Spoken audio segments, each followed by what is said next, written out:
So every one of us, what we have in common is that 5 things happen every day. Whether you wake up on time or you wake up late, doesn't matter. That's called a stimulant. Something caused you to wake up. But the 5 things that take place is every day we are behaviorally going to do something.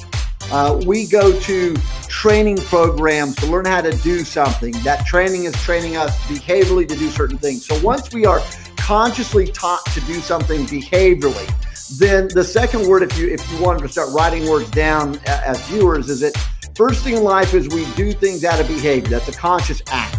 Once we behaviorally learn how to do something, then the second level of behavior, I call it basically, is habit. Habits are subconscious behaviors. Once you do something consciously long enough, it's kind of autopilot. You're doing it without necessarily thinking about it.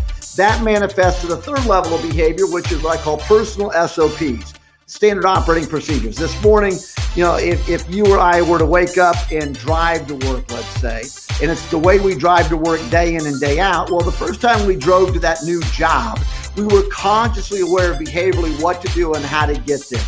After a couple of days, it became second nature. It's a habit. We're not really paying as much attention.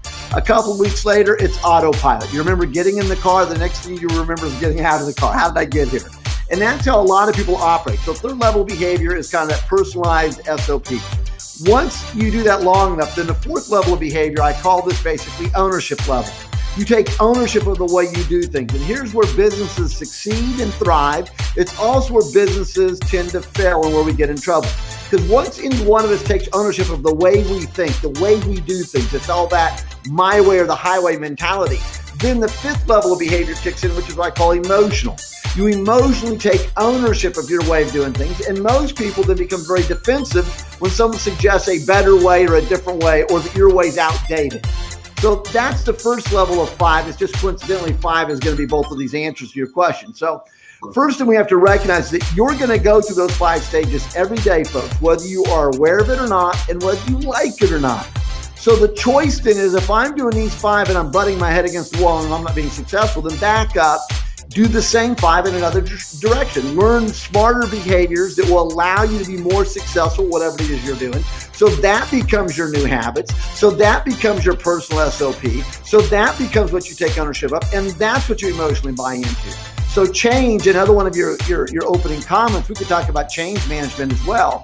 So when I talk about in management and leadership, there's 5 levels of what I've recognized successful leaders go through. First, you've got to understand that performance psychology tells us these 5 things are going to happen. So when someone says, come to my real estate program and I'll teach you how to be successful, or come to my investing program, I'll teach you how to be successful, or come to my exercise program, I'll teach you how to get into shape, or come to my fill in the blank with whatever, all that they're doing is they're going to show you new behaviors that you can make those habit forming, that you could personalize into your lifestyle and cadence and culture and environment, so that you'll take ownership of doing those things, so that you will emotionally get to where you want to go. So I just blew up $1 trillion worth of industry right there. Success or failure, you're going to have one of those two, and getting there is the same route.